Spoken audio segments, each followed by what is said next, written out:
महाराष्ट्राच्या आणि केंद्राच्या राजकारणाचा अविभाज्य भाग असलेले शिवसेना उद्धव बाळासाहेब ठाकरे पक्षाचे नेते आणि खासदार संजय राऊत यांच्याशी TV9 मराठी विशेष संवाद साधणार आहे.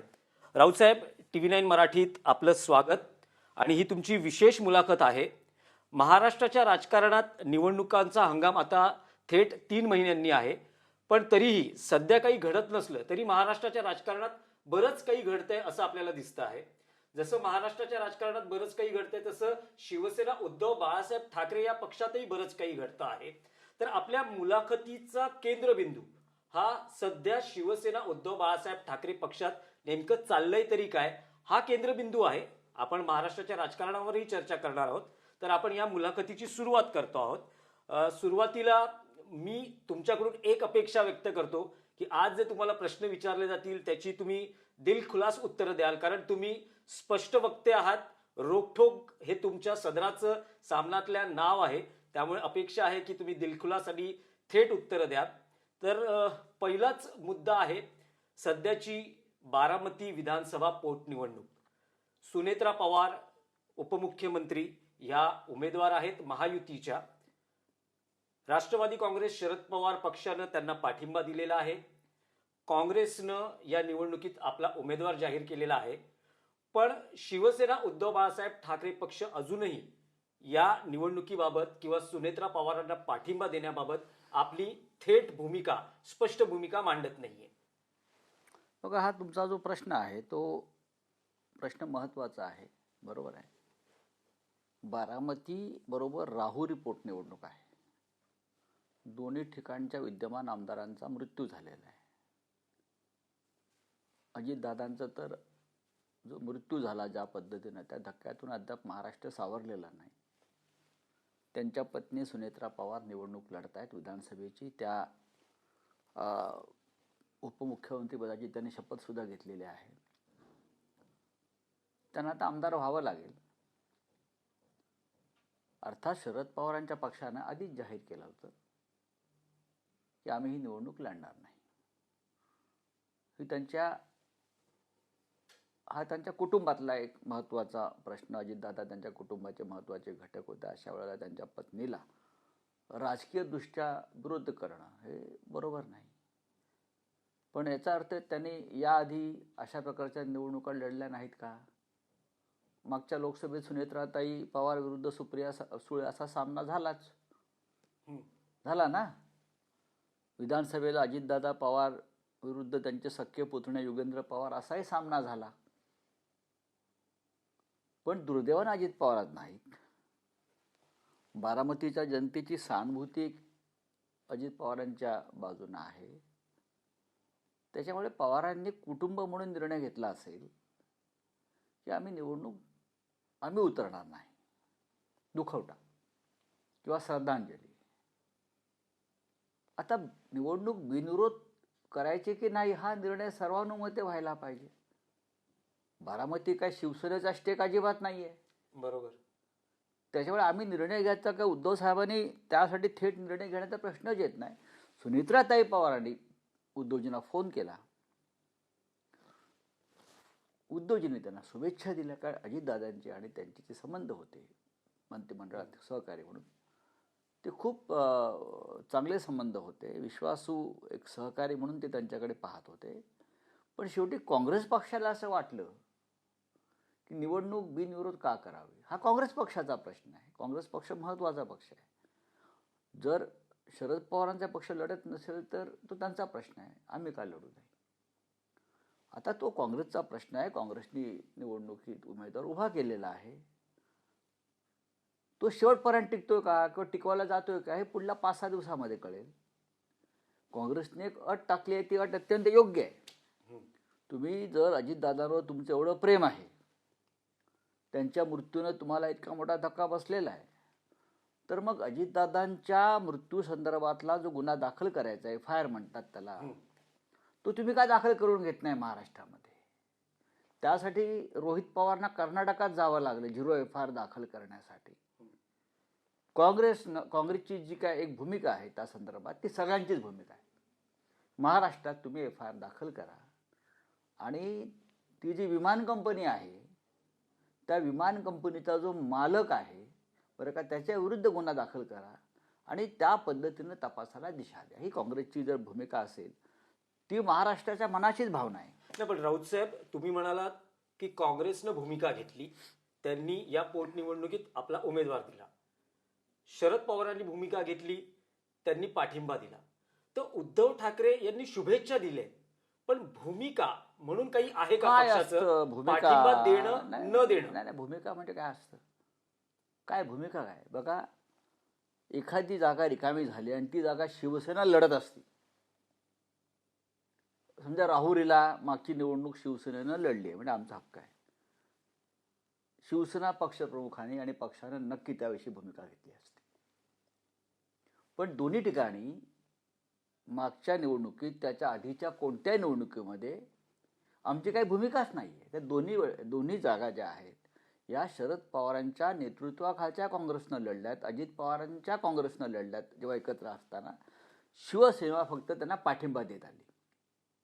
अशा वेळेला तुम्ही जो प्रश्न विचारता शिवसेनेची भूमिका काय, याच्यामध्ये शिवसेनेची विशेष भूमिका असण्याचं कारण नाही, अजिबात कारण नाही आहे. नाही, पण राऊत आज साहेब, तुम्ही पाहिलं असेल हा, की शरद पवारांनी जरी पाठिंबा दिला असला तरी त्यांच्या पक्षाचा कोणते नेता अर्ज भरायला उपस्थित नव्हता. पाहिलात का तुम्ही? नाही, मला तरी दिसला नाही. या मागचं काय कारण असू शकतं? नाही, बघा, शेवटी ती त्यांची कौटुंबिक भूमिका आहे. राजकीय भूमिका आणि कौटुंबिक भूमिकेमध्ये मी नेहमी फरक करतो की एक कुटुंब म्हणून त्यांनी त्यातून माघार घेतली. पण शेवटी राजकीय दृष्ट्या शरद पवार हे महाविकास आघाडीबरोबर आहेत आणि शरद पवार हे शेवटपर्यंत महाविकास आघाडीबरोबरच राहतील. नाही, पण राऊत साहेब, उद्धव ठाकरे हे महाराष्ट्राचे माजी मुख्यमंत्री आणि महाविकास आघाडीचे एक प्रमुख मोठे नेते आहेत. उद्धव ठाकरेंनी जर आवाहन केलं असतं महाविकास आघाडीतल्या आपल्या मित्र पक्षांनाही, तर कदाचित ही बिनविरोध होऊ शकली असती निवडणूक. नाही, बघा, हे तुमचं जे म्हणणं आहे ते काय मला पटत नाही. प्रत्येक पक्ष स्वतंत्र आहेत. भारतीय जनता पक्षाला आम्ही मदत का करावी? भारतीय जनता पक्षाला मदत का करावी? भारतीय जनता पक्षाचं काय अजित पवारांवरचं प्रेम काय एवढं उतू जात नाहीये. अजित पवारांना फोडलं ते शरद पवारांनी महाराष्ट्र कमजोर करण्यासाठी फोडलेलं आहे. अजित पवारांवरती खटले दाखल केले, खोटे आरोप केले आणि त्यांना जेरी झाडलं. ते का फार प्रेम होतं म्हणून अजित पवार त्यांच्याकडे गेले नाहीत. आणि अजित पवारांची भूमिका गेल्या काही काळातली ही भाजपबरोबर लांब जाण्याचीच होती. तुम्ही जे विलिनीकरण म्हणताय ते विलिनीकरण जे होतं ते विलिनीकरण भाजपपासून दूर जाऊन आपल्या जुन्या घराकडे परतण्यासंदर्भात त्यांची चर्चा त्यांच्या पवारसाहेबांच्या नेत्यांशी सुरू होती. माझ्या माहितीप्रमाणे इकडून कोणी भाजपात विलीन होणार नव्हतं. अशा वेळेला भारतीय जनता पक्षाला फार महत्त्व द्यायची गरज नाही या निवडणुकीत. भारतीय जनता पक्ष हा स्वार्थी पक्ष आहे. शिंद्यांना का फोडलं? शिंद्यांवरती प्रेम आहे म्हणून नाही फोडलं त्यांनी, किंवा शिंद्यांचा स्वाभिमानची ज्वाला पेटवावी वगैरे असं नाही. त्यांना हिंदुहृदय सम्राट बाळासाहेब ठाकरे यांची शिवसेना कमजोर करून महाराष्ट्र कमजोर करायचा होता म्हणून त्यांनी एकनाथ शिंदेना फोडलं, म्हणून त्यांनी शरद पवारांना कमजोर केलं. अशा वेळेला त्यांना मदत होईल अशा भूमिका आम्ही का घ्यावा? नाही, पण राऊत साहेब, राज्याचे मुख्यमंत्री देवेंद्र फडणवीस यांनीही आवाहन केलं. महायुती तर सुनेत्राताईंबरोबर आहे. कर्डिले यांच्या पोटनिवडणुकीतही बिनविरोध व्हावी अशी मुख्यमंत्र्यांची इच्छा आहे. आता ती नाही, पण राऊत साहेब, जे अजित पवारांचं जे निधन आहे ते साधारण नाही तर ते अपघाती निधन आहे. ही पार्श्वभूमी फार वेगळी आहे आणि अजित पवारांनी सगळ्या नेत्यांबरोबर काम केलेलं आहे. कोणी अपघाती निधन होतं, कोणी प्रदीर्घ आजाराने निधन होतं, हा कोणी आणखीन काही करतं. निधन हे निधन आहे. तुम्ही निधन तुमचं कोणत्या पद्धतीने होतंय हा तो क्षण जो असतो बरं का, तो तुमच्या जीवनात कसा येईल ते तुम्ही सांगू शकत नाही. पण त्या क्षणी तुमचं आयुष्य संपलंय, तुमचं निधन आहे. मग यापूर्वीच्या निवडणुकांमध्ये भारतीय जनता पक्षाने उमेदवार का उभे केले? मी तुम्हाला अनेक उदाहरणं देऊ शकतो. जसं आता लोकसभेत निवडणुका झाल्याबरोबर नांदेडचे खासदार वसंत चव्हाण यांचं निधन झालं. ताबडतोब हार्ट अटॅक आला, ताबडतोब निधन झालं त्यांचं. ते लोकसभेत जाऊ सुद्धा शकले नाहीत. अशा वेळेला आम्ही सगळ्यांनी आवाहन केलं की आपण ही निवडणूक बिनविरोध करूया. त्यांचे चिरंजीव रवींद्र चव्हाण निवडणुकीला उभे आहेत. कुठे ऐकलं भाजपने? नाही, आम्ही लढणार म्हटले. लोकशाही आहे. पंढरपूरचे आमदार भरत भालके यांचं निधन झालं. तरुण आमदार होते. अचानक निधन झालं. त्यांच्या पत्नी उभ्या राहिल्या माझ्या माहितीप्रमाणे. आम्ही सगळ्यांनी आवाहन केलं की कशा करता निवडणूक करायची आपण. भाजपने उमेदवार टाकला. फडणवीस ऐकले नाहीत आणि त्यांनी निवडणूक लढवली. प्रचंड सत्ता आणि पैशाचा वापर केला तिथे भालके यांच्या पत्नीला हरवण्यासाठी.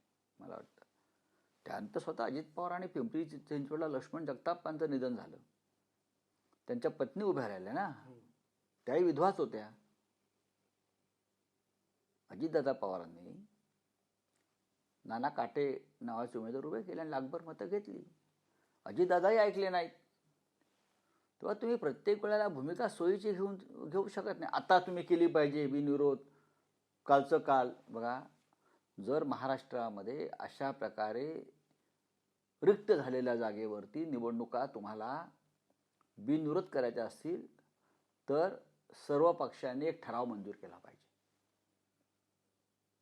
सर्व पक्षांनी. जर एखाद्या आमदाराचं निधन झालं, खासदाराचं निधन झालं तर ती निवडणूक बिनविरोध होईल. करणार आहात? करा ना. आम्हाला माहिती आहे बारामतीचा निकाल काय आहे, सगळ्यांना माहिती आहे. पण काँग्रेस निवडणूक लढते आहे ना, आणि काँग्रेसने काही माघारीसाठी एखादी अट ठेवली आहे. ती अट महाराष्ट्राला मान्य आहे. त्याच्यामुळे देवेंद्र फडणवीस, चंद्रशेखर बावनकुळे, राधाकृष्ण विखे पाटील हे जे उत्तुंग नेतृत्व आहे या राज्यातलं, विचारवंत, यशवंतराव चव्हाणांच्या पुढे जाणारं असं वगैरे, तर त्यांनी याच्यावरती विचार करावा की अजितदादांच्या संशयास्पद मृत्यू संदर्भातला FIR महाराष्ट्रात दाखल करावा आणि मग काँग्रेसला सांगावं ती मागे घ्या. नाही, पण राऊत साहेब, असं म्हटलं जातं आहे की सुनेत्राताई पवार यांना पाठिंबा देण्यावरून शिवसेना उद्धव बाळासाहेब ठाकरे पक्षातही 2 मतप्रवाह आहेत.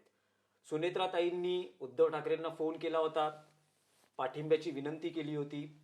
उद्धव ठाकरेंनी शुभेच्छा दिल्याचं तुम्ही म्हणताय. पण एका गटाला असं वाटतं आहे की पाठिंबा दिला पाहिजे, बिनविरोध झाली पाहिजे. आणि तशा पद्धतीच्या बातम्या 2 दिवसापूर्वी माध्यमांमध्ये आल्या आहे की शिवसेना ठाकरे गटाचा सुनेत्राताईंना पाठिंबा.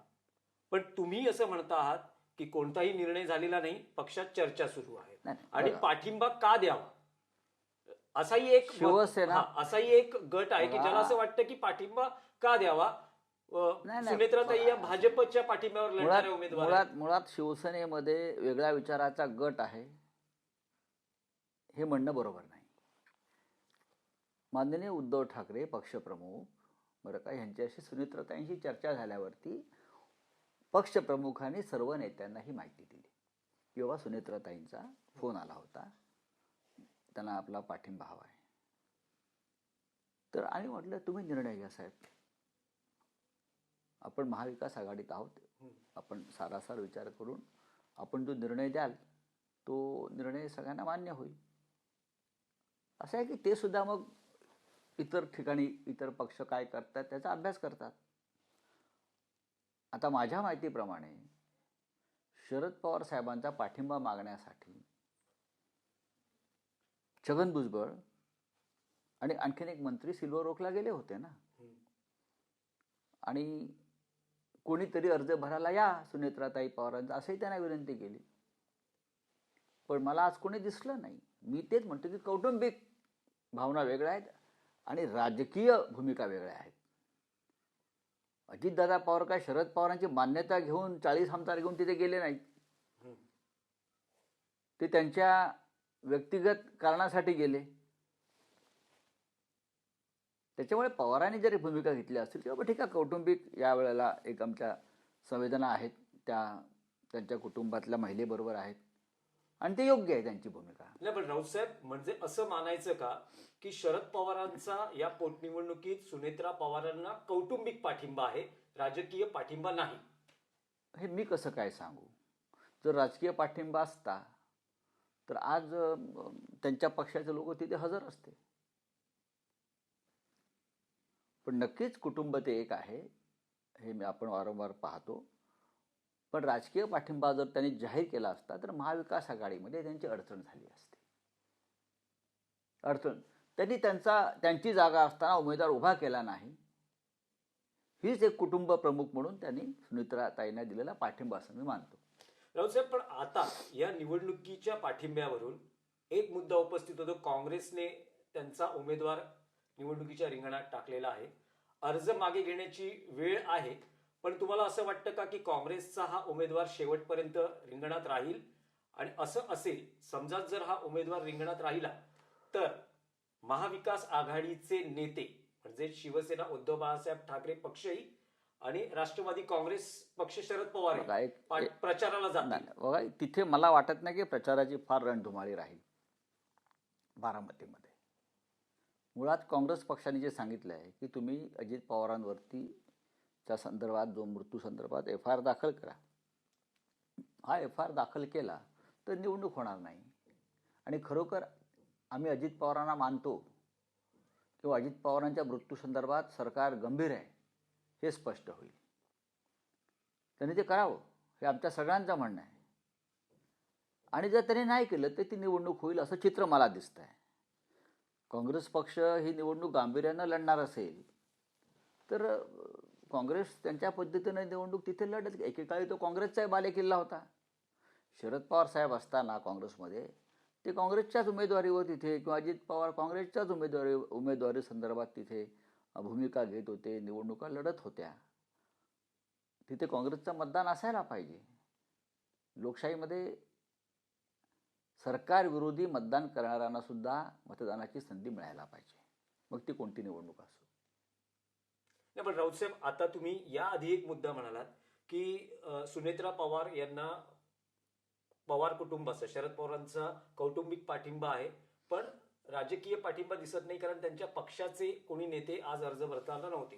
जेव्हा सुनेत्राताईंनी उद्धव ठाकरेंना फोन केलेला तेव्हा अशी काही अपेक्षा व्यक्त केली होती का की तुम्ही आम्हाला पाठिंबाही द्या आणि आमच्या अर्ज भरण्यावेळेस तुमच्या पक्षाचा एक महत्वाचा नेता पाठिंबा म्हणून आम्हाला पाठवा? बघा, सुनेत्राताईंनी जेव्हा शिवसेना पक्षप्रमुखांना निवडणुकीच्या आधी जेव्हा फोन केल्याचा अर्थ त्यांनी पाठिंबा मागण्यासाठीच फोन केला.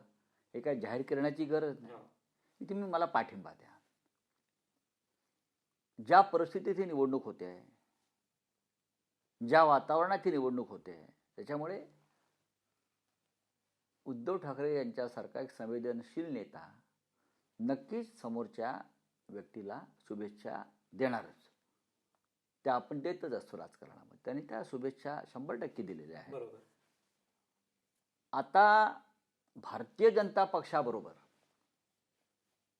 युती असलेल्या पक्षाचा उमेदवारी अर्ज भरायला महाविकास आघाडीतल्या घटक पक्षाने जावं का?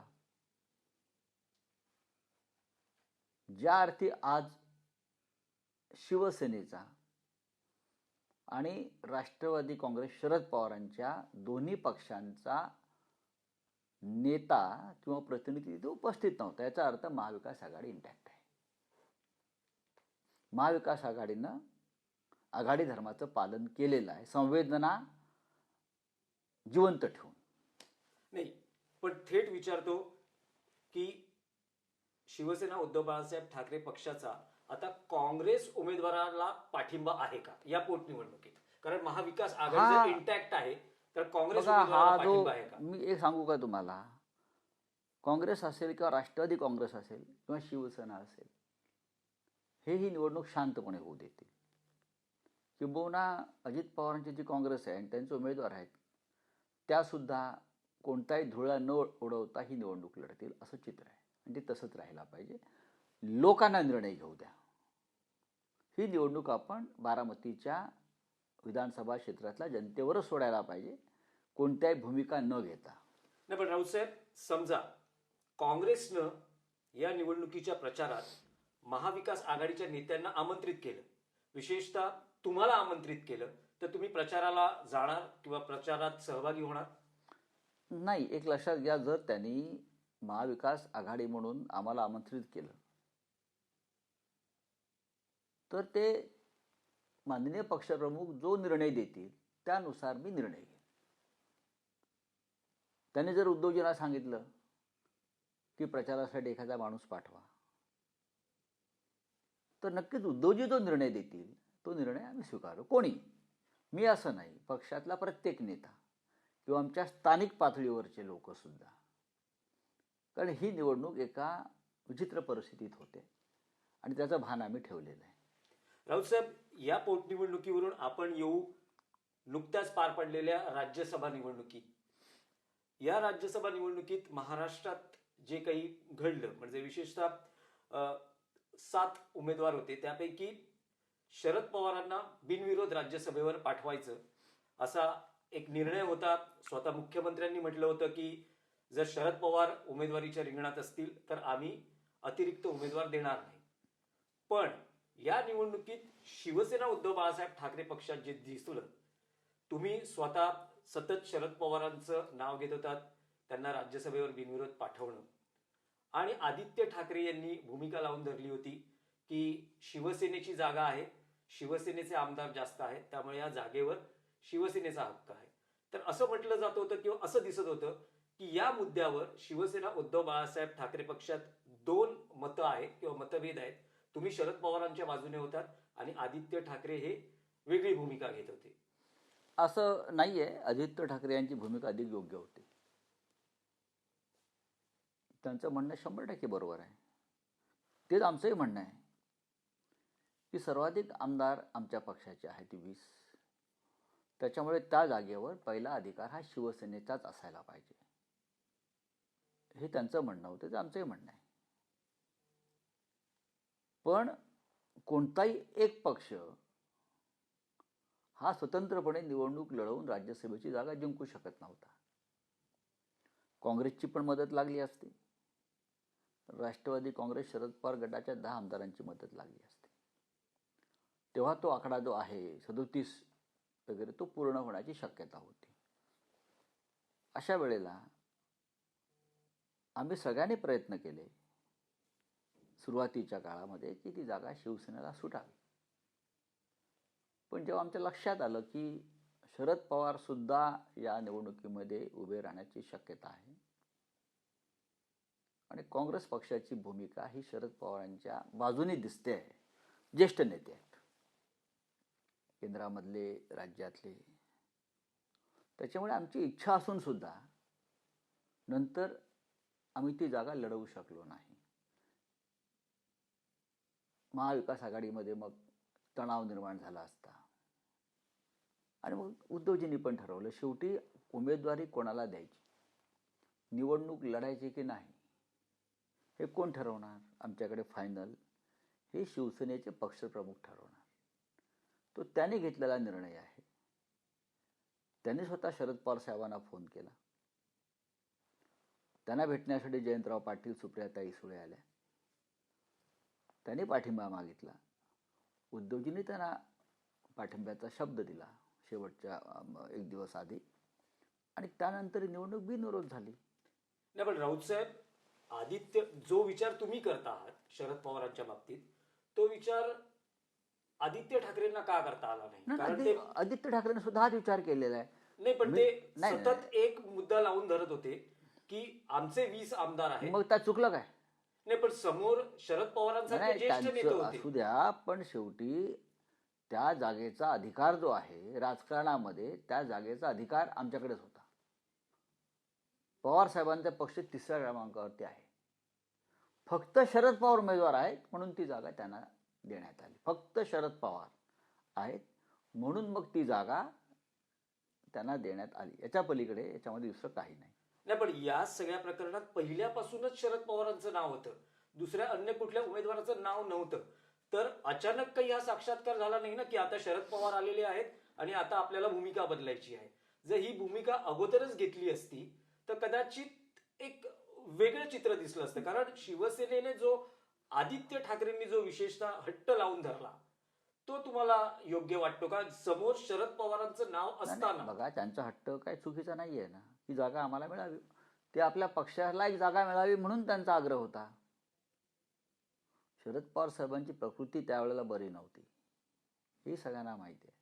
नाही, पण राऊतसाहेब त्यामध्येही अगदी शेवटच्या क्षणाला उमेदवारी अर्ज भरण्याच्या एक दिवस आधी शरद पवारांना अटी शर्तीवर या राज्यसभेची जागा देण्यात नाही, आली. मला कारण असं उद्धव ठाकरेंना जेव्हा ते भेटले, तुम्ही विलिनीकरण होणार नाही अशी पत्रकार परिषद घ्या, त्यानंतर आम्ही पाठिंबा जाहीर करू, इथपर्यंत परिस्थिती गेली. हो, मग त्यात चुकलं काय? जर ना मग शरद पवारांना नाही, जर नाही, नाही, या जर- वयात जर- जर- अटी शर्तींवर जावं लागतं. नाही नाही, हे शरद पवारांना अटी शर्ती नव्हत्या. हे त्यांच्या पक्षाने भूमिका स्पष्ट करावी. भूमिका काय स्पष्ट करावी? त्यावेळेला बाजारात, राजकीय बाजारात म्हणतो मी, चर्चा सुरू होती, विलिनीकरण आहे आणि दोन पक्ष एकत्र येतील.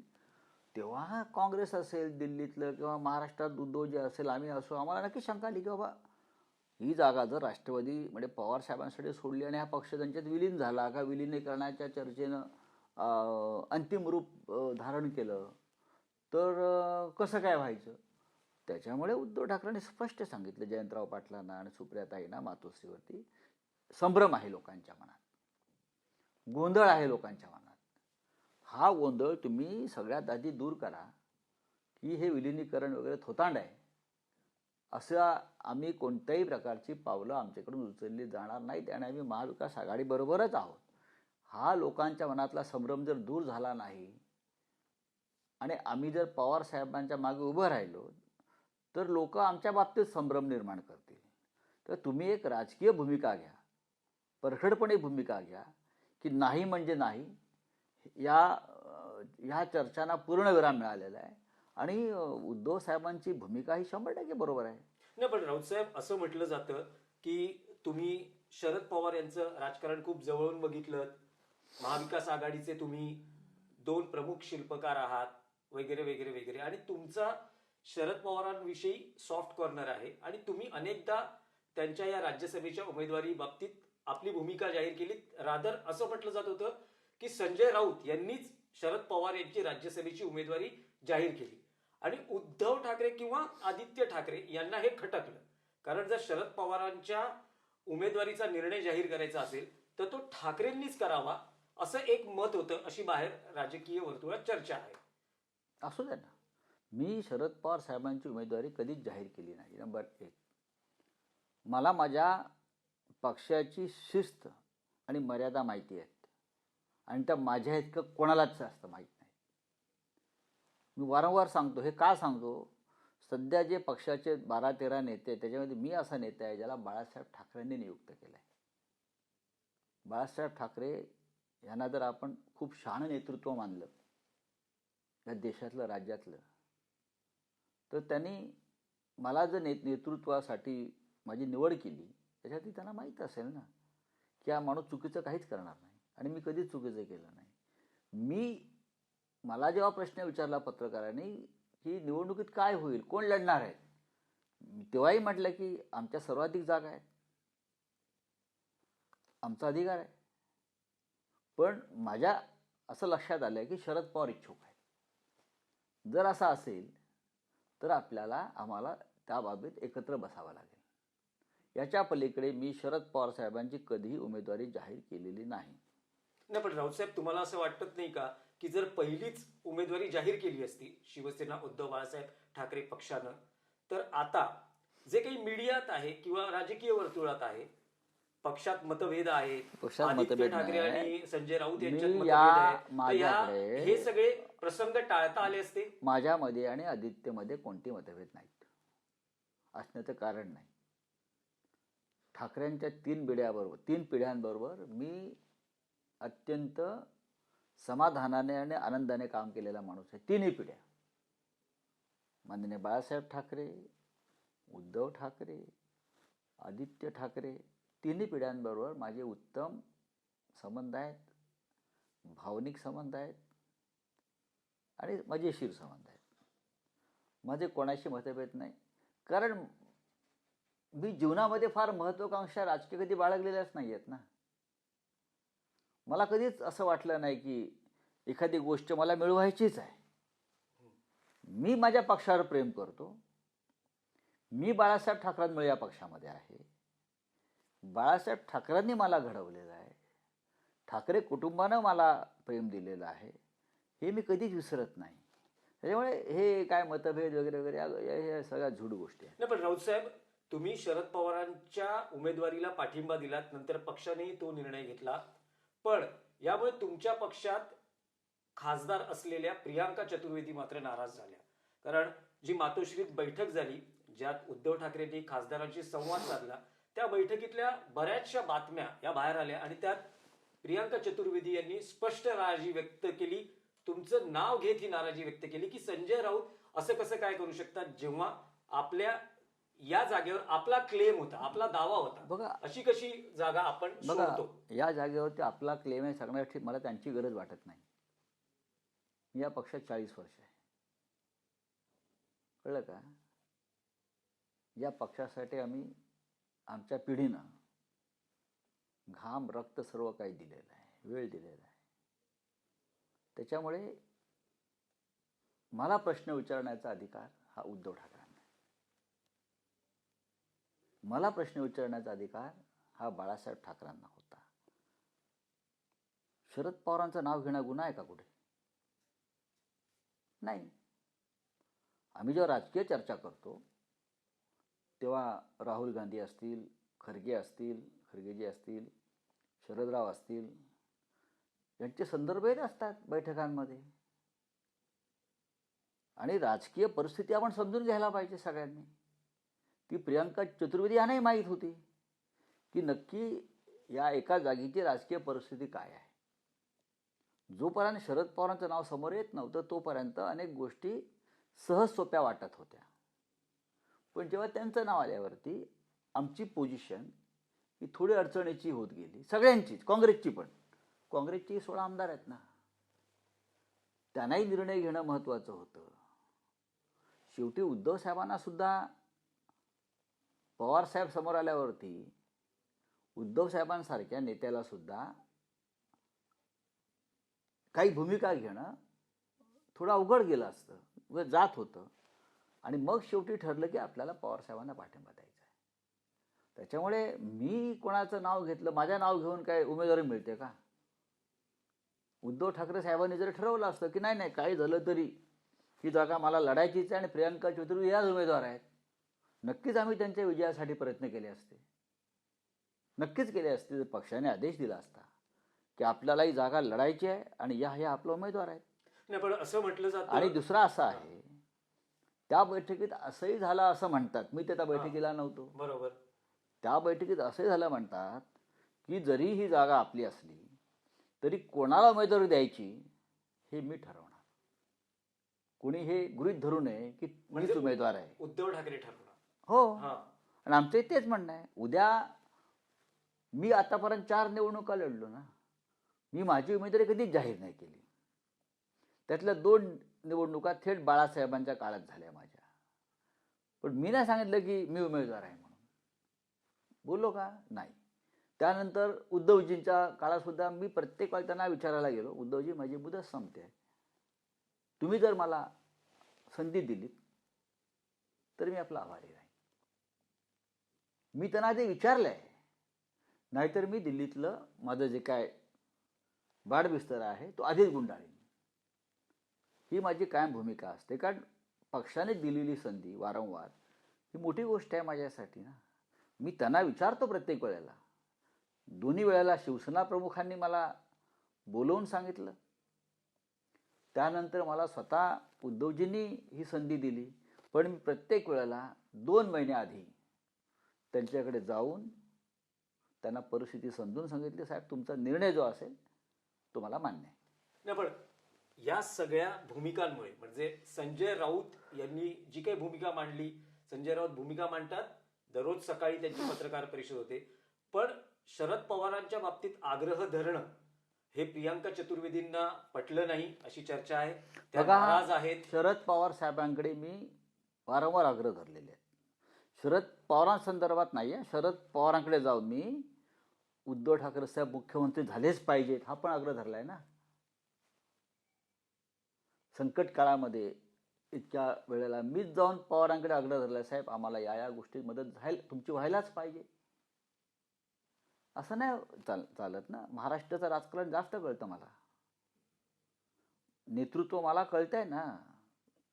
मग विलासराव देशमुख असतील, माननीय पवारसाहेब असतील, नाना पटोले असतील, बाळासाहेब थोरात असतील किंवा दिल्लीतले काँग्रेसची लिडरशिप असेल, कोणाशी कोणत्या पद्धतीने बोलावं, चर्चा करावी, हे मला शिकण्याची गरज नाही. हे बाळकडू आम्ही बाळासाहेबांकडून घेतलेलं आहे थेट. नाही, पण राऊतसाहेब तुम्ही म्हणालात की, आणि ते स्पष्ट होतं की तुम्ही त्या बैठकीत नव्हतात, पण त्या बैठकीच्या सुरस कथा बाहेर आल्या की अरे अगदी आदित्य ठाकरे आणि संजय राऊत यांच्यात पराकोटीचं भांडण झालं. आता मी तिथे हजरच नव्हतो. पण मग हे कसं काय, म्हणजे असं या बातम्या आम्ही- येतात आणि मग काही इमेज डॅमेज करण्याचा प्रयत्न होतो. बघा, इमेज माझी कशाला डॅमेज होईल? निष्ठावंतांची इमेज कधी डॅमेज होत नाही. जो कडवट निष्ठावंत असतो, जो आपल्या पक्षासाठी आणि नेत्यासाठी सदैव संघर्षाला तयार असतो, तुम्ही त्याच्यावरती कितीही चिखल उडवा, त्याच्या प्रतिमेला कधीही कलंक लागत नाही आणि तुम्ही म्हणतात तसं डॅमेज इमेज काय होत नाही. आणि माझ्यासारखा माणूस अशा दंतकथांची पर्वा करत नाही. मी स्वतः एक लेखक आहे, मी अनेक दंतकथा लिहू शकतो. कळलं? माझं नरकातला स्वर्ग वाचा. मी त्या विषयावर आम्ही येणारच काय आहे. भोगलाय हा. आणि पक्षासाठी भोगलाय. आम्ही जर शरण गेलो असतो तर आमच्या नशिबी आलं नसतं, या यातना आल्या नसत्या. पण आम्ही जर गुडघे टेकले तर माझ्या पक्षाला त्रास होईल, उद्धव ठाकरेंना त्रास होईल. या भूमिकेतून आम्ही या यातना भोगल्या, हा त्रास सहन केला मी आणि माझ्या कुटुंबाने. हे विसरतात काही लोक. अशी कोण आहेत? कारण विसरतात काही लोक. अनेकांना माहिती आहे, अगदी शिवसैनिकांनाही माहिती आहे की तुम्ही काय त्रास भोगलात, तुम्ही कशा परिस्थितीत तुरुंगात गेलात, तुमच्या नरकातल्या स्वर्गामध्ये आहे. पण हे जे तुम्ही म्हणतात, हे तुम्हाला कोणाला उद्देशून म्हणायचंय? नाही नाही, ज्यांना असं वाटतं की मी कसं काय पवार साहेबांचं नाव घेतलं वगैरे असं त्यांना वाटतंय, बरं का, ते कोणी असतील. पवार साहेबांनी माझ्यासाठी 3 वेळा मोदींशी चर्चा केलेली आहे. ते सगळं आहे पुस्तकात. पवार साहेबांनी उद्धव ठाकरेंनी इतकंच माझ्या कुटुंबाला धीर दिलेला आहे. जेव्हा जेव्हा काही आमच्या सहकार्यांवरती संकट आले तेव्हा मी सुद्धा अनेकदा पवार साहेबांकडे जाऊन त्यांचे जे काही संबंध आहेत त्याचा वापर केलेला आहे. त्याच्यामुळे या महाराष्ट्राच्या राजकारणातली नातीगोती ही मला जास्त माहिती आहे. तुमचं असं मत आहे की राजकारणात असेल किंवा कुठेही अन्य क्षेत्रात असेल, माणसानं नेहमी कृतज्ञ असायला पाहिजे आणि असायलाच कृतज्ञता पाळायला पाहिजे. हे पाहिजे. बघा की आता मी आजारी आहे, मला कॅन्सर झाला. मधल्या काळात माझी प्रकृती अत्यंत गंभीर होती, मी या दिवशी बोलतोय. पण त्याही काळामध्ये मला देवेंद्र फडणवीसांनी दिलासा दिला. जेव्हा जेव्हा त्यांचा संपर्क झाला तेव्हा त्यांनी मला परदेशात जाण्याविषयी सुचवलं, काही मदत करण्याविषयी सुचवलं. बरं का, ही आपली संस्कृती आहे. ही आपली भारतीय जनता पक्षाच्या अनेक प्रमुख नेत्यांनी माझ्याशी त्या काळात संपर्क साधला आणि उपचारासंदर्भात, परदेशातल्या उपचारासंदर्भात मला मदत देऊ केली. त्यात आपले राज्याचे मुख्यमंत्री आहेत, केंद्रातले काही महत्त्वाचे भाजपचे नेते आहेत, महाराष्ट्रातले आहेत. मला असं वाटतं की जरी आम्ही एकमेकांवरती कडवट टीका करत असलो तरी सुद्धा राजकारणातला आमचा एक सहकारी किंवा मित्र आहे, तो आजारी आहे, तो जीवनाशी झुंज घेतो आहे. अशा वेळेला आपण त्याला सहकार्य आणि मदत केली पाहिजे. ही जर भावना कोणामध्ये असेल तर त्याची कृतज्ञता मी ठेवतो 100%. एकनाथ शिंदेंचाही फोन आला, सुनील राऊतांना, त्यांनी चौकशी केली. या सगळ्या गोष्टीचं स्मरण राहिलं पाहिजे आणि विस्मरण होता कामा नये. पण तरीसुद्धा माझा पक्ष माझ्यासाठी महत्त्वाचा आहे आणि माझं नेतृत्व उद्धव ठाकरे हे महत्त्वाचं आहे. नाही राऊतसाहेब, पण ह्या सगळ्या ज्या घटना अलीकडच्या काळात शिवसेना उद्धव बाळासाहेब ठाकरे पक्षात घडतायत, त्याबद्दल शिवसैनिकांच्या मनातही संभ्रम आहे की नेमकं चाललंय काय. अगदी काल परवाचं उदाहरण किंवा घटना अशी म्हणता येईल की आदित्य ठाकरे हे मोहित कंबोज यांच्या वाढदिवसाच्या किंवा त्यांच्या कौटुंबिक पार्टीमध्ये गेले. शिवसैनिक असं म्हणता आहेत की ज्या मोहित कंबोज यांच्या गाडीवर आम्ही हल्ला केला, ज्या मोहित कंबोज यांच्या विरोधात आम्ही भूमिका घेतली, सत्तांतराच्या वेळेस मोहित कंबोज यांची नेमकी काय त्यांचा काय रोल होता हे अख्ख्या महाराष्ट्राने अख्ख्या देशाने बघितलं. अं, तेजस ठाकरे यांचे काही व्हिडिओज मोहित कंबोज यांनी सोशल मीडियावर टाकले. तर असं असेल की शिवसैनिकांनी शत्रुत्व घ्यायचं, शिवसैनिकांनी लढायचं आणि आदित्य ठाकरेंनी मोहित कंबोजच्या पार्टीमध्ये जायचं, तर हे कसं काय? मग आम्ही काय करायचं? आम्ही कोणाकडे बघायचं? हाही आहे, कारण शिवसैनिकांचं हे म्हणणं आहे. यावर तुमचं काय मत आहे? याच्यावरती माझं काय फार मत नाही. याच्यावरती माझं मत मी व्यक्त केलेलं आहे. काय विशिष्ट कौटुंबिक कारणासाठी त्यांच्या आग्रहाखातर तिकडे ते पोचले, एवढंच मला माहिती आहे. नाही, पण ज्यांचा शिवसेना फोडण्यामध्ये महत्वाचा सहभाग होता, आमदार जेव्हा सुरत मार्गे गुवाहाटीला जात होते, त्या सगळ्या ऑपरेशन टायगर मध्ये मोहित कंबोज दिसत होते. जो शिवसेना विरुद्ध शिंदे शिवसेना किंवा भाजप असा संघर्ष सुरू होता, त्या काळातही मोहित कंबोज शिवसेना उद्धव बाळासाहेब ठाकरे या पक्षाविरोधात होते. असं सगळं चित्र असताना पक्षाचा नेता, जो अत्यंत महत्वाचा नेता आहे, तो असं वागू शकतो आणि शिवसैनिकांमध्ये त्याचे खूप नकारात्मक पडसाद किंवा प्रतिक्रिया उमटतात. तर त्यावर आपण नुसतंच फक्त असं कसं काय म्हणू शकतो की ठीक आहे, झालं ते झालं? ह्याच्यावरती मी नक्कीच आदित्य ठाकरेंशी बोलेन, त्यांची भूमिका समजून घेईन. पण मला असं वाटतं की त्या विषयाला आता फार ताण देऊ नये. आदित्य ठाकरे तिथे गेले हे मी प्रसिद्धी माध्यमातून पाहिलं. सर्वच पक्षाचे लोक तिकडे होते, हे सुद्धा मी पाहिलं. आता ते गेले, त्यांना आग्रह झाला, त्यांचा कौटुंबिक सोहळ्यात ते गेले, तेवढ्यापुरते ते आले गेले. मला वाटतं त्याला आता पूर्ण विराम दिला पाहिजे. नाही, पण राऊतसाहेब तुम्ही म्हणतात नाही, सगळ्याच पक्षाचे तुम्ही नेते- तुमच्या पुढल्या प्रश्नांना पूर्ण विराम द्या, एवढंच मी सांगेन. नाही राऊतसाहेब, फक्त माझा एक प्रश्न आहे नाही, की माझं अलीकडच्या काळात जेव्हा शिंदे शिवसेनेच्या मंत्र्यांनी, केंद्रातल्या मंत्र्यांनी डिनर डिप्लोमसी केली होती, त्याला उद्धव बाळासाहेब ठाकरे पक्षाचे 2 खासदार सहभागी झाले. त्यावरूनही बरंच काही शिवसेनेअंतर्गत घडलं. कदाचित उद्धव ठाकरेंना ते पटलं असेल नसेल, उद्धव ठाकरेंची काही प्रतिक्रिया आली नाही. पण समाज माध्यमांवर ज्या काही प्रतिक्रिया आल्या की उद्धव ठाकरे, आदित्य ठाकरे, वरुण सरदेसाई हे देवेंद्र फडणवीसांना भेटू शकतात, उद्धव ठाकरे आणखी काही नेत्यांना भेटू शकतात, तर जर आदित्य ठाकरे हे मोहित कंबोजच्या पार्टीत जाऊ शकतात, तर आम्ही खासदार हे शिंदे शिवसेनेच्या मंत्र्यांच्या डिनर डिप्लोमसीमध्ये गेलो तर चुकलं काय? नाही बघा, दिल्लीमध्ये अशा प्रकारचं अधिवेशन काळामध्ये मंत्री किंवा प्रमुख नेते जेवण ठेवत असतात. मी ठेवतो. यावेळेला उद्धवजी येणार होते असं ठरल्यामुळे माझी ती तयारी सुरू होती, पण ते आले नाहीत. अनेक केंद्रीय मंत्री आम्हाला जेवायला बोलवतात, आम्ही जात असतो. शरद पवार, नितीनराव गडकरी, त्यानंतर प्रतापराव जाधव नेहमी जेवण ठेवतात ना, असं नाही.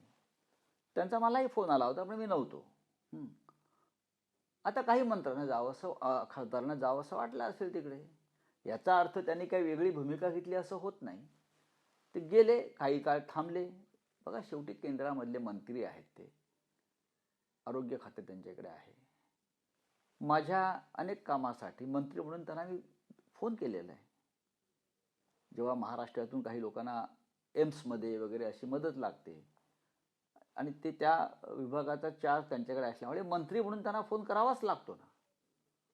दिल्लीत येणाऱ्या मराठी माणसाला जर आरोग्यविषयक सेवा हवी असेल तर मंत्र्यालाच फोन करावा लागतो. आता तो विशिष्ट पक्षाचा मंत्री आहे म्हणून त्याला फोन नाही. आता इथे सुद्धा महाराष्ट्रामध्ये मुख्यमंत्र्यांना तुम्हाला भेटावंच लागतंय ना. किंवा आता महानगरपालिकेमध्ये भाजपच्या मेयर आहेत किंवा अन्य कोणी आहेत, तुम्हाला तुमची कागद घेऊन त्यांच्या कार्यालयात जावंच लागतं. याचा अर्थ कोणी त्यांच्या पक्षात विलीन होतं का? नाही, पण राऊतसाहेब अनेकदा म्हणजे शिवसेनेतून बाहेर पडल्यानंतर शिंदे शिवसेना, आम्ही तर शिंदे शिवसेना हाच उल्लेख करतो, पण तुमचा पक्ष नेहमी या सगळ्या आमदारांचा, खासदारांचा, त्यांच्या नेत्यांचा गद्दार असा उल्लेख करतो. तर या गद्दार असं जर तुमच्यासाठी ते गद्दार असतील, तर मग त्यांच्या बरोबर जेवणाच्या पंक्तीत त्यांच्या मांडीला मांडी लावून बसून जेवणाचा आस्वाद घेणं नाही, मला हे माहित तुम्हाला पटतं? ते जेवले की नाही मला माहित नाही. त्यांच्या मी पार्टीत सहभागी होणं त्या पटतं? काळा ती पार्टी नाही, त्याला पार्टी म्हणत नाही मी, लक्षात घ्या. ते म्हणजे पार्टी बघा, अगोदरही झाली ना. त्यांनी फक्त शिवसेनेच्याच लोकांना बोलवलं का? नाही ना. ती सर्व पक्षीय भोजन व्यवस्था होती. सगळ्यांना ते आमंत्रण दुसरं सरकारी कागदावर जातं. सरकारी कागदावर मंत्री म्हणून ते आमंत्रण दिलं जातं. तर आता कशाला त्या विषयाला तुम्ही आता फाटे फोडताय? नाही, फक्त माझा एक त्या बाबतीतला शेवटचा प्रश्न असेल, कारण असंख्य शिवसैनिक ही मुलाखत बघतील, बघू द्या ना. असंख्य तुमचे म्हणजे तुमचे अनेक आमदार खासदार ही मुलाखत बघतील की यापुढे अशी कुठचीही बंधनं शिवसेनेचे आमदार खासदार यांच्यावर असणार नाहीत. ते शिंदे शिवसेनेबरोबर कार्यक्रमात सहभागी होऊ शकतात. समजा त्यांचे लोकप्रतिनिधी मंत्री यांनी त्यांना कार्यक्रमात आयोजित केलं, तर समजा ते तिथे गेले तर त्यांना बघा, महाराष्ट्र द्रोह्यांशी तुम्ही मदत केली, तुम्ही गद्दारांबरोबर गेलात, अशा पद्धतीची टीका होणार नाही याची तुम्ही खात्री देऊ शकता? बघा, माझ्यासारखा माणूस भूमिका कठोरपणे मांडत राहील. शेवटी आमचं रक्त जे आहे मूळ शिवसेनेचं आहे. आम्ही कुठल्या बाहेरच्या पक्षातून इथे आलो नाही. त्याच्यामुळे मी ज्या भूमिका घेतो त्या अत्यंत कडवट आणि कठोर असतात. आता अनेक लोक आहेत की बाहेरच्या पक्षातून इथे आले, आमदार झाले, खासदार झाले. ती जी तडप असते मनातली निष्ठा, ती अशा लोकांमध्ये थोडी कमी असते. आम्ही लगेच उसळतो. माझ्यासारखे अनेक लोक पक्षामध्ये आहेत, ज्यांनी कधी पक्ष सोडण्याचा विचार केला नाही, करणार नाही. काही मिळो अगर न मिळो आम्ही पक्षाबरोबर राहू, कारण आमचं अख्खं आयुष्य आमचा जन्म त्या पक्षात झाला आहे. आम्ही बाळासाहेब ठाकरेंबरोबर राहिलेलो आहोत, माणसं आहेत ही सगळी. तर आमच्या भूमिका या अधिक कडवट असतात. आता अनिल देसाई असतील किंवा आमचे अरविंद सावंत असतील, असे अनेक लोक आहेत आमदार खासदार आमच्याकडे की ते जन्मतःच त्यांना कडवट शिवसैनिक म्हणून बाळकडू मिळाले. आम्ही शिवसैनिकच आहोत. पण पक्षामध्ये बाहेरून पण लोक आलेले असतात, अनेक पक्षांचे जे संस्कार झालेले असतात, ते आमच्या इतके कडवट नसतात. दुर्दैवाने ते आमच्या इतके कडवट नसतात. आणि त्याच्यामुळे ते इकडे तिकडे थोडंसं त्यांचं संबंध राखले जातात. आम्ही नाही करत असं, हे खरं आहे. रावसाहेब, मुलाखतीच्या शेवटच्या भागात आहोत आणि संजय राऊत म्हटलं तर ठाकरे बंधू युतीचा विषय येणं स्वाभाविक आहे. सध्या ठाकरे बंधू युतीमध्ये काय चाललंय? निवडणुका नाही, पण निवडणुकांच्या काळात ठाकरे बंधू एकमेकांना इतके भेटत होते की आता सध्या काहीच भेटींचा विषय नाही, चर्चा नाही. काय झालंय? काय ठाकरे बंधू युती आहे ना कायम? एकदम अलीकडेच माझ्या राजसाहेबांशी भेटीगाठी चर्चा झाल्या. मधल्या काळामध्ये उद्धव ठाकरे राजसाहेबांच्या दूरध्वनीवरून सुद्धा बोलणं झालं. पहा, दोन्ही पक्ष आता संघटनात्मक बांधणीकडे लक्ष देत आहेत अशी मी माहिती. आमच्याकडे तेच चालू आहे. सन्माननीय राज ठाकरे यांच्या पक्षाचा सुद्धा मी घडामोडी पाहतोय, तेव्हा त्यांनीही राज्यभरामध्ये अनेक संपर्क प्रमुख किंवा इतर काही पदाधिकाऱ्यांच्या निवडणुका करून पक्षनिहाय बैठका वगैरे त्यांच्या सुरू आहेत. पुढले 3 वर्ष निवडणुका नाही आहेत ना. अशा वेळेला प्रत्येक पक्ष संघटनात्मक बांधणीकडेच लक्ष देणार. आम्ही देतोय आणि प्रत्येकानं युती आमच्या महाविकास आघाडीमध्ये असलेल्या किंवा महानगरपालिका आम्ही जे एकत्र आलो, प्रत्येकाने आता आपल्या पक्षाची बांधणी घट्ट केली पाहिजे, एवढंच मी सांगेन. आणि त्यानुसार दोन्ही बाजूला ते काम चालू आहे. नाही, पण असं म्हटलं जातं की दोन्ही ठाकरे बंधू एकमेकांवर नाराज आहेत यासाठी की राज ठाकरेंनी मध्यंतरी एकनाथ शिंदे यांची त्यांच्या शासकीय निवासस्थानी भेट घेतली, तर राज ठाकरे नाराज आहेत, म्हणजे उद्धव ठाकरे यासाठी नाराज आहेत, तर राज ठाकरे नाराज आहेत की त्यांना जो निवडणुकीच्या काळात स्वीकृत नगरसेवक पदाचा एक शब्द म्हणा किंवा एक तसं आश्वासन जे मिळालं होतं ते पूर्ण झालं नाही. राज ठाकरे हे मोठ्या मनाचे नेते आहेत. मी काय जाताना पाहतो, ते लहान सहान गोष्टीसाठी कुडत बसणारं नेतृत्व नाही. हा एक स्वीकृत सदस्य हा एक विषय, पण त्यांना प्रभाग समित्यांमध्ये किंवा अन्य याच्यामध्ये उद्धव ठाकरेंनी योग्य पद्धतीनं वाटा दिलेला आहे. विषय राहिला एक स्वीकृत सदस्याचा. मला वाटतं भविष्यामध्ये उद्धवजींकडून त्यातूनही मार्ग निघेल, पण सगळं अलबेल आहे. नाही, पण भेटीगाठी कमी झाल्यात अलीकडे. अहो, असं आहे की भेटीगाठी तेव्हा निवडणुका राजकीय बैठका होत होत्या, पण कौटुंबिक चर्चा सुरू असतात इकडे तिकडे. आता कार्यक्रमात भेटत असतात, चर्चा होत असतात. अलीकडेच मला उद्धवजी म्हटले मी लवकरच राजसाहेबाकडे जाणार आहे म्हणून. बोलले आता थोडंसं कामातून मोकळे मिळाले की जातील ना. नाही, पण ठाकरे बंधू ही युती महापालिका निवडणुकांच्या वातावरणात झाली आणि महापालिकेत एकत्र लढले. ही युती पुढच्या लोकसभा विधानसभा या निवडणुकांसाठी सुद्धा असेल का? एक लक्षात घ्या की मुंबई महानगरपालिकेमध्ये राज ठाकरे यांच्याबरोबर झालेल्या युतीचा फायदा आम्हाला झाला. आज जो दोघांना मिळून जो आकडा दिसतो 71, हा 2 ठाकरे बंधूंच्या युतीमुळेच होऊ शकला, हे स्वीकारलं पाहिजे. इतर ठिकाणी आम्ही नीट पोचू शकलो नाही. आम्हाला जास्त मेहनत करणं गरजेचं होतं, पण लक्ष मुंबईवरच राहिलं. पण उद्या विधानसभा निवडणुकीत सुद्धा लोकांची अपेक्षा असेल महाराष्ट्रातल्या